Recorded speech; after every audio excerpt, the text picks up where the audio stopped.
falando, ou de que estamos tratando, melhor dizendo, decorre do caráter social do trabalho. E é um fato, e é de fato esse caráter diretamente social do trabalho a causa geradora desse desperdício de vida e de saúde dos trabalhadores.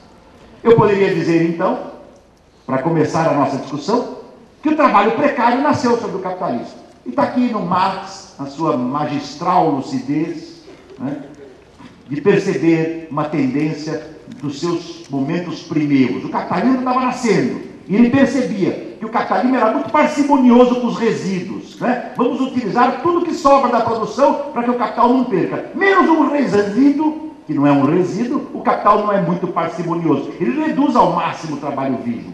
Né? E ao fazer isso, ele joga, né, bolsões e mais bolsões de trabalhadores e de trabalhadoras na linha do desemprego, não lhes permitindo a reprodução com dignidade. Nesse sentido, então, nós poderíamos dizer que a precarização do trabalho é intrínseca ao modo de produção capitalista. E é verdade.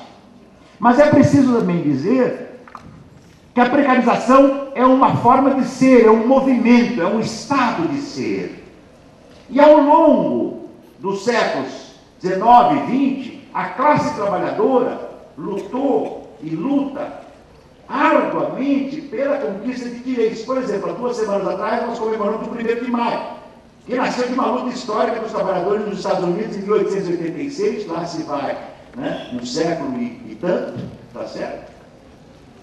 Onde a luta era pela jornada de 8 horas de trabalho.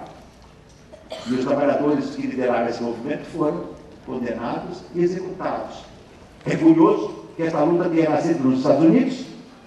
O 1º de maio se tornou um dia de luta no mundo inteiro, menos nos Estados Unidos, onde o 1º de maio é um dia comum. Lá não, lá dia 1º de maio é normal. Era normal, porque há 3, 4 anos atrás, os imigrantes, que são mais de 40 milhões, foram às ruas e disseram, e pararam na marra o 1º de maio, no 1º de maio nos Estados Unidos. Porque normalmente, obrigado pelo café, normalmente nos Estados Unidos, né, eles têm um feriado do 1º de maio, do dia do trabalho, e no outro dia. Aquele país é mesmo um pouco, aquele país é mesmo, eu pedi um pouquinho de adoçante, se quiser, obrigado. Aquele país, aquele Império do Norte é bem um pouco fora do lugar, né? Está tudo muito errado ali, tá certo? Muito bem. Obrigado. A precarização do trabalho, entretanto, a partir das lutas sociais, né, ela foi limitada. Quando você reduz a jornada de 12, 14, 16, 18 para 8 horas, né, quando você diz que tem um descanso semanal, tem direito a férias, tem salário igual para jornada igual, salário masculino, salário feminino igual, salário masculino, etc. Salário infantil é proibido, trabalho infantil é proibido, etc. E a classe trabalhadora foi, de certo modo, nesta luta ininterrupta, é ininterrupta a luta entre capital e trabalho, né? A luta pelo controle do tempo, né? O capital quer controlar o tempo de vida de todos nós, nos colocando a seu serviço. E nós queremos reduzir o tempo de domínio do capital sobre a nossa vida, né? E colocar a nossa vida ao nosso sentido e não do capital. Esta luta ininterrupta, né, fez com que a classe trabalhadora avançasse. Mas a partir especialmente dos anos 70 do último século, né, o mundo do capital viveu uma alteração muito, muito profunda.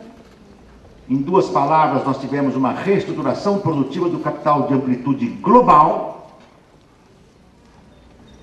com o seu projeto político e ideológico, o mais nefasto da fase recente do capitalismo, o projeto neoliberal, e uma destrutividade ainda maior se abateu sobre a classe trabalhadora. Nós podemos dizer, para irmos então para o segundo patamar, né, que o século XX presenciou múltiplas formas de precarização, porque a precarização não é una, é múltipla. A precarização é uma processualidade, ela pode ser mais intensificada ou menos. Por isso o fato do trabalho assalariado ter nascido sob o capitalismo de modo precarizado não invalida a denúncia que nós devemos fazer sobre a tendência que o capital tem de precarizar ainda mais, especialmente a partir do momento em que conquistas puseram, né, as condições de trabalho num patamar um pouco superior. É preciso então degradar. O século XX, nós poderíamos dizer, né, de modo também sintético aqui, presenciou dois grandes modos de ser da precarização.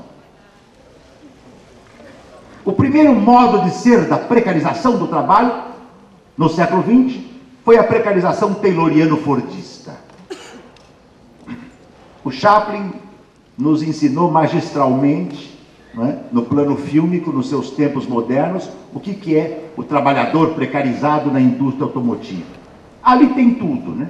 A exploração, a coisificação, a reificação, o caráter maquínico da produção, o caráter maquínico da desumanização do homem, né? O controle da sexualidade pelo capital. Parece que numa fotografia o Chaplin nos ensina, né? O Chaplin é a fotografia fílmica das páginas magistrais que estão, por exemplo, no Capital, né? No capítulo sobre a grande indústria, de que fala o Marx da subordinação real do trabalho ao capital, ou no capítulo também do Capital da luta pela regulamentação da jornada de trabalho. Que era, numa palavra, que foi o período tayloriano-fordista e que pautava a sua precarização. O período tayloriano-fordista, ou taylorismo-fordismo, como todos sabemos, foi um trabalho profundamente fragmentado, profundamente parcelar, a especialização do trabalhador ou da trabalhadora com aquela atividade. Um fazia esta tampa, outro fazia este invólucro, outro desenhava a garrafa, outro cuidava da água. Era um trabalho muito especializado. E no caso automotivo, que é exemplar, o trabalho de um dependia numa linha de montagem do outro. Só depois de múltiplos trabalhos, muitas vezes individualizados, se chegava ao resultado coletivo. Por isso, dois grandes autores, né? O Lukács e o Gramsci trataram ricamente desse período. O Lukács, no seu belo livro História e Consciência de Classe, no capítulo A Coisificação do Proletariado, disse que o trabalho tayloriano penetrava, na sua fragmentação, penetrava até a alma do trabalhador. A alma aqui no seu sentido, né, terreno, o seu espírito, a sua subjetividade. E o Gramsci mostrou que o desprezo do taylorismo pela subjetividade do trabalhador não poderia escamotear o fato de que todo trabalho manual, por mais elementar que seja, tem coágulos claros de trabalho intelectual. Nenhum ser social, seja homem e mulher, que trabalha, seja o mais manual de todos os trabalhos manuais, ele, em alguma medida, ele tem um por teleológico, um agir naquele trabalho. O que diferencia o homem do animal. O animal pode fazer uma peça genial. O homem pode fazer uma peça bem não genial, para usar um adjetivo um pouquinho mais fortinho, né? Mas o homem está pensando e o animal está repetindo. É por isso que a colmeia é a mesma há milênios e os prédios humanos são muito diferentes, né? O prédio primitivo dos prédios atuais, né? Por que esses prédios atuais caem e os primitivos não? É uma outra discussão que a gente deixa para depois, né? Certo? Mas, por certo, na colmeia ela cai quando a gente vai bater nela, né? Quando a gente tem medo dos marimbondos e resolve tirá-la. Os apartamentos não precisam bater muito nele para, por vezes, eles caem, né? Mas não é disso, nós não estamos fazendo uma discussão aqui da forma de ser da arquitetura, mas do trabalho. Mas atenção, esse trabalho maquinal, fetichizado, coisificado, reifica, coisifica, aliena uma subjetividade que se torna quase maquínica. Mas, paralelamente a isso, aí a contradição que eu venho explorando, paralelamente a isso, o trabalho era mais, regulamentado, mais contratado, mais dotado de direitos. Não porque o capital seja generoso ou tenha sido generoso na época do Taylorismo e Fordismo. O capital nunca é generoso. Não é? Nunca. Não há espaço de generosidade. Na lógica do capital, há espaço para destrutividade. Não há espaço para nenhuma generosidade. Nenhum. Quando tem a aparência de generosidade, é assistencialismo manipulador para enganar. Travestir-se de generoso para fazer o saque um pouquinho mais de modo competente. No máximo. Mas é saque. E é disso que nós estamos falando. Já o que nasce depois dos anos 70, do século passado, foi a explosão de uma outra forma de precarização, que tem traços de continuidade com a anterior, mas tem traços de descontinuidade. Eu não tenho tempo para expor aqui, mas já expusemos isso em vários trabalhos, isso hoje é mais ou menos conhecido. Nos Adeus ao Trabalho, no Sentido do Trabalho, eu pude tentar me deter longamente nestas questões. Nasce a chamada empresa enxuta, que eu chamo de empresa liofilizada. Enxuta é para dar ideia de bonitinho, né? Todo mundo quer ser enxutinho, ajeitadinho. Não, enxuta não, é liofilizada. Você pode perguntar, o que é liofilizar? Vem da química esse termo, né? Em uma temperatura baixa e constante, eu elimino as substâncias vivas. Liofilizar a empresa significa, em temperatura baixa e constante, eu elimino o trabalho vivo e eu aumento o trabalho morto. Eu elimino o trabalho humano e amplifico o material informacional, digital, computacional, que potencializa valor. Resultado: a empresa enxuta, liofilizada, ela vai, para que a sua produção seja flexível, para que ela possa produzir um produto A, B, C, D ou E, ao contrário do Ford que dizia, o desafio do consumidor é consumir o modelo T, cor preta, da Ford, ou consumir o modelo T, cor preta da Ford. Ou seja, o um ou o mesmo. Né? Já na empresa moderna, não, você pede até o banco, você pede até a altura do que você quer reclinar o banco. Depende do que você quer fazer dentro do carro, o banco pode dar pirueta. Talvez fique mais dinâmico o embalo.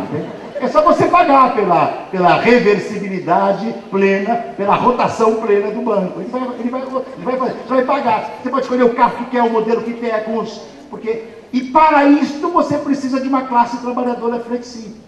Quando o mercado se expande, você amplia terceirizações de todo tipo. Terceirização dentro da empresa, terceirização fora da empresa, terceirização com direitos, terceirização semi-dotada de direitos, terceirização desprovida completamente de direitos, quarteirização, que é contratar uma empresa terceira para terceirizar outros, ou seja, vale tudo. É um processo de fatiamento, parece uma salsicharia, né? A classe trabalhadora tem o presunto fino, grosso, tá certo? Tem a mussarela, o queijo, e assim vai. E o capital vai fatiando a classe trabalhadora, né? Vai expulsando e incluindo com flexibilidade. E essa empresa flexível gerou um outro tipo, né? Eu estou pegando aqui dois modos de ser, mas há muitas identidades entre elas. Eu estou tentando apontar a diferença, deixando de lado as identidades que são óbvias, né? Todos nós sabemos que a empresa enxuta tem claros elementos tayloristas e fordistas que ela mantém. Tem outros que ela despreza. A empresa enxuta, então, liofilizada, ela é aparentemente menos despótica. Não é?